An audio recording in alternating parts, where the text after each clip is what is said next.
नमस्कार साथियों, मैं प्रभात और आप जैसा कि जानते हैं कि मैं फोरम 4 न्यूज़ पोर्टल के लिए काफ़ी काम कर रहा हूं, उसका संपादक भी हूं और मैं ऐसे समय में एक बात आपसे शेयर करने के लिए यह वीडियो बना रहा हूं।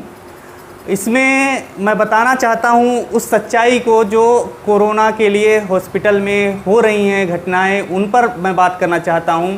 आज जैसा कि कोरोना संक्रमण के मामले बढ़ते जा रहे हैं और दिल्ली में ये स्थिति है, दिल्ली तीसरे नंबर पर है कोरोना संक्रमण के मामले में। ऐसे में जो कोरोना से संक्रमित हो चुके हैं मरीज, जिनमें कुछ लक्षण दिख रहे हैं, उनका इलाज तक नहीं हो पा रहा हॉस्पिटल में और बेड के लिए एक कन्फ्यूजन है, उहापोह की स्थिति है। हालांकि अरविंद केजरीवाल जी जो दिल्ली के मुख्यमंत्री हैं, उन्होंने स्पष्ट किया है, लेकिन उस स्पष्टीकरण के बाद कि बेड सबको मिलेगा, जो भी जिनको भी काफ़ी दिक्कतें हैं उनको भर्ती किया जाएगा। लेकिन ऐसे में देखने में आ रहा है अस्पतालों में बहुत बड़ी धांधली चल रही है।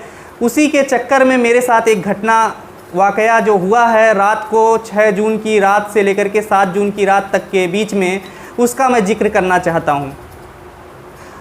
जैसा कि 6 जून के दोपहर में एक मेरे जानकार हैं, उनकी मम्मी जीटीबी हॉस्पिटल में, गुरु तेग बहादुर हॉस्पिटल में जो दिल्ली में है, वहाँ पर भर्ती हुई। उन्हें भर्ती काफ़ी उहापोह की स्थिति में किया गया जब वो कई दिनों से बुखार से पीड़ित थी और उसके बाद एकाएक उनमें कुछ इमरजेंसी की हालत बनी, उसमें उनको ले जाया गया। तो वहाँ पर बेड नहीं दे रहे थे, बहुत मुश्किल से वहाँ पर अप्रोच लगा करके उनको भर्ती कराया गया। भर्ती होने के बाद वो मरीज़ जो पेशेंट थी वो मेरी जानकार की मम्मी हैं, तो जानकार में ही आते हैं। तो ऐसे में वो भर्ती होने के बाद वह पोह की स्थिति बनी रही कि उनका इलाज नहीं हो रहा था। हालांकि ऑक्सीजन लगा करके काम चलाया जा रहा था। उन्हें देर रात तक कुछ भी नहीं बताया गया था कि कोरोना के लिए टेस्ट होगा, क्या होगा, कोरोना के लिए रखे हैं, क्या पोजीशन है।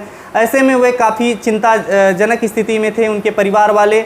तो मुझे कॉल किए, उन्होंने कॉल किया रात को कि जो है आप आ जाइए और यहाँ पर डॉक्टर कुछ बता नहीं रहे हैं। तो मैं हालात को जायज़ा लेने के लिए एक तरीके से हॉस्पिटल में गया, जीटीबी हॉस्पिटल में। अपने एक साथी हैं, मित्र हैं, जो कि फोरम 4 के लिए काम भी कर रहे हैं, देव प्रभाकर पांडे नाम है उनका।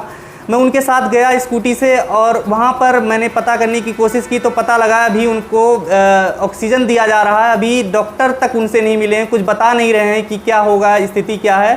सीटी स्कैन के लिए कहा गया, लेकिन सीटी स्कैन वहाँ उपलब्ध नहीं था। और ऐसे में वहाँ पर देखने में आ रहा था कि जो पेशेंट के जो घर वाले थे वो खुद बता रहे थे कि वहाँ पर जो मरीज़ हैं वो लगातार कोरोना से संक्रमित हो जा रहे हैं। जो लोग कोरोना से संक्रमित नहीं भी हैं वो लोग भी ऐसे में वहाँ अंदर नहीं जा सकते। दूसरी चीज़ कि जो वहाँ पर भर्ती हैं उनके डेथ होने के चांसेस ज़्यादा हैं। वहाँ पर उनके परिवार वालों ने बताया कि अभी हमारे सामने 8 लोगों की मौत हुई, मुझसे रहा नहीं जा रहा है। ऐसे में डॉक्टर भी वहाँ पर कह रहे हैं कि जो है आप लोग इनको लेके चले जाइए। रेफ़र करने की बात की जा रही थी कि उनको लेकर के चले जाइए किसी दूसरे हॉस्पिटल में, और उनसे ये कहा गया कि आप आरएमएल हॉस्पिटल में चले जाइए, आपको वहाँ रेफ़र कर रहे हैं, वहाँ पर बेड मिल जाएगा, आप वहाँ भर्ती करा दीजिए, कोविड-19 के इनके लक्षण नहीं हैं। ऐसी स्थिति में मुझसे उनके परिवार वालों ने अनुरोध किया, अपील की कि आप जो है जा कर के आरएमएल हॉस्पिटल में पता लगाइए कि वहाँ पर बेड की स्थिति है कि नहीं है, ताकि हम एम्बुलेंस से आएँ तो वहाँ पर बेड तुरंत मिल जाए और भर्ती हो जाए। मैं अपने साथी देव प्रभाकर पांडे के साथ स्कूटी से रात के करीब 12 बजे वहाँ पर गया आरएमएल हॉस्पिटल। 1 बजे के आसपास पहुँचा होऊंगा। वहाँ पर गार्ड से पूछा कि कहाँ पर पता होता है कि बेड है कि नहीं है, भर्ती करेंगे कि नहीं करेंगे। तो उन्होंने बताया सीधे चले जाइए दाहिने होकर के और आगे वहाँ पर बैठे हैं लोग, वो बताएंगे आपको। मैंने रिसेप्शन जान करके वहाँ पर अंदर जाने लगा तो देव ने कहा कि मैं गेट नंबर 4 पर ही खड़ा रहूँगा, आप अंदर जाके पता करके आ जाइए। मैं गया अंदर, उनसे पूछा कि बेड खाली है कि नहीं है। आपको मैं मोबाइल में उनको दिखा दिया कि स्क्रीनशॉट है, ये वो भेजा गया है, डॉक्टर ने रेफ़र किया है आरएमएल में, अभी एम्बुलेंस से चलने वाले हैं वो लोग और आप यहाँ पर भर्ती होने वाले हैं, तो आप बताइए बेड की क्या पोजीशन है वहाँ पर। इसके बाद उन्होंने कहा कि हम भर्ती नहीं करेंगे। मैंने कहा इमरजेंसी है और उनको ऑक्सीजन दिया जा रहा है तो भर्ती तो करना पड़ेगा, और यहाँ के लिए वो डॉक्टर भी बोल रहे हैं। उन्होंने कहा नहीं, ऐसा कुछ नहीं है, यहाँ पर पहले से सभी सारे इमरजेंसी में हैं और यहाँ पर कोई बेड उपलब्ध नहीं है।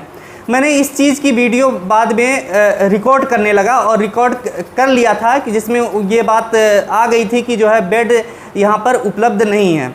इसके बाद वो उन्होंने शक किया कि मैं वीडियो रिकॉर्ड कर रहा हूँ, तो पीपीई किट पहनने वाला व्यक्ति जो बता रहा था मुझे ये सारी बात कि बेड नहीं है, ऐसा नहीं है, वैसा नहीं है, तो वो तुरंत मेरे ऊपर झपटा, मोबाइल छीनने लगा। और मोबाइल छीनने ही नहीं लगा बल्कि वो चिल्लाने लगा, दौड़ करके जो आसपास के लोग हैं उनको भी बुलाने लगे, पकड़ो इसको, वीडियो रिकॉर्ड कर रहा है, गाली गलौज करने लगे। उसके बाद मैं सोचा कि मैं तब तक गेट के पास जाता हूं जहां पर मेरे एक साथी खड़े हैं, देव प्रभाकर पांडे, उनके पास मैं दौड़ने लगा, ये सोचते हुए कि वहां पर चले जाएं क्योंकि यहां पर मारपीट की स्थिति बन रही है। मैं वहाँ पर जाने लगा कि मैं हेलमेट भी पहना हुआ था और मैं बैग लिया हुआ था। बैग मेरा उसने पीपीई किट वाला पहन के आया और मेरे से बैग छीन लिया। बैग मैंने दे दिया। उसके बाद मैं गेट तक किसी तरीके से पहुँचा तो वहाँ देखता हूँ कि 3-4 गार्ड डंडे लेकर के आ गए और जो बाउंसर भी लग रहे थे और पीपीई किट वाला पहना वाला व्यक्ति भी आया वहाँ पर। वो मेरे हेलमेट के ऊपर ऐसे थप्पड़ मारने लग गया, लेकिन हेलमेट की वजह से मैं बच गया, हेलमेट कोई असर नहीं हुआ। और उसके बाद मैंने देखा कि जो वो डंडा एक मारता है एक आदमी, उसमें से जब 5-6 लोग थे जो, उनमें से एक आदमी डंडा मारता है और डंडा मारने के बाद जो है पीछे मेरे, तो मैं उसको मोबाइल दे देता हूँ, मोबाइल ले लीजिए लेकिन मुझे मारिए। उन्होंने देव प्रभाकर पांडे जो थे मेरे साथ, उनको भी डंडे से डरा करके एक कोने में कर दिया और उसके बाद वो भी कहे कि इन्हें मारिए मत, आप पुलिस में कंप्लेंट कर दीजिए, लेकिन वे नहीं माने। और उसके बाद मुझे 2 डंडा 3 डंडा और मारा उसके बाद उससे, और मुझे पीछे चोट लगी, काफ़ी चोट लगी, मतलब उस तरीके से वहाँ तत्काल मतलब मैं घबरा भी गया बहुत ज़्यादा, पेट में दर्द भी होने लग गया घबराहट की स्थिति में कि मतलब कहीं इस तरीके से जो लिंचिंग की स्थिति होती है वो एक तरीके से बन गई थी वहाँ पर, इतना डरा दिया था एक वीडियो के लिए। तो वो वीडियो मेरी उस वाली को डिलीट कर दिया जो रिकॉर्ड हुआ था, उसके साथ ही और भी वीडियो जो मेरे पहले के बनाए हुए थे वो भी डिलीट कर दिया उन्होंने। और उसके बाद उन गार्ड से मैं गाली गलौज की, मैंने कहा कि मेरा काम है बनाना, मैं और भी जगह जाता रहता हूँ, मैं फ़ोटो खींचता हूँ, लेकिन उन्होंने मेरे मोबाइल में फ़ोटो देख करके गाली गलौज करते हुए तेरी पत्रकारिता निकालेंगे और भी बहुत सारी चीज़ें ऐसी कही जो मैं यहाँ पर कह नहीं सकता आपसे। उसके बाद उन्होंने वो वीडियो डिलीट की और उसके बाद मैं वहाँ से किसी तरीके से 5-10 मिनट बाद मुझे छोड़ा गया, मैं निकला वहाँ से गेट से, तो मैं काफ़ी घबराया हुआ था। 10-15 मिनट वेट करके मैं 100 नंबर पे कॉल लगाया। उसके बाद 100 नंबर पे कॉल लगाने के बाद पीसीआर आती है और उसके बाद ऋषिपाल सिंह एक उतरते हैं उस पीसीआर से, उन्होंने सारी वाकया मतलब नोट किया। उसके बाद वो खुद एक्सेप्ट किए कि ऐसी चीज़ें हो रही हैं यहाँ पर और सरकार के दावों पे कहीं भी जो है असलियत नहीं है कि बेड उपलब्ध है या नहीं है, ऐसे हर जगह हो रही है और ऐसे में मारा पीटी तो बहुत ही गलत चीज़ है, उन्होंने एक्सेप्ट किया।